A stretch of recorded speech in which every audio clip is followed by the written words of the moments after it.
गदह खच्चर घोड़ो। बिस्मिल्लाहिर्रहमानिर्रहीम। ही सबक जानवरनि जे बारे में आहे। अचो त पढ़ूं लिखूं। लफ्ज़ आहे गदह। अखर गाफ ॾे हे। आवाज़ ग ॾ ह। लफ्ज़ आहे खच्चर। अखर खे चे रे। आवाज़ ख च र। लफ्ज़ आहे घोड़ो।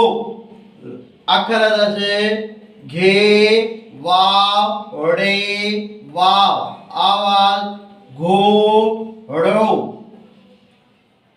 जुमलो गदह खच्चर जेॾो न आहे। गदह घोड़े जहिड़ो न आहे। गदह खे लिखण जे लाइ अलफ ठाहिबो सिट जे मथां। सिट जे मथां थोरो केले अचबो। ॿ लीकूं गाफ जूं ॾिबियूं। ॾे लिखिबो ऐं हे लिखिबी।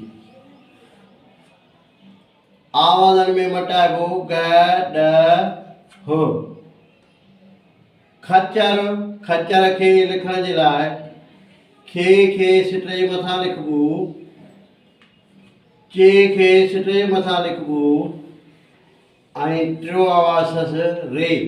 रे खे थोरो मथां आणे बाक़ी बकाया हेठि हूंदो आहे। ख च र। घोड़ो घे खे लिखण जे लाइ सिट खां मथां अलफ ठाहिबो। हे लिखबसि विच ते। सिट ते छिके वाव लिखी ऐं ॿ लीकूं घे जूं ॾेई ऐं पोयां आवाज़ रो। रो बि रे वांगुरु लिखिबो थोरो मथे सिट खां बाक़ी बकाया हेठि। वाव बि ईअं लिखिबो जीअं रे ऐं रे लिखिबी आहे। गोल सिट ते बाक़ी हेठि। इहो हो गदह खच्चर घोड़ो लिखण जो तरीक़ो।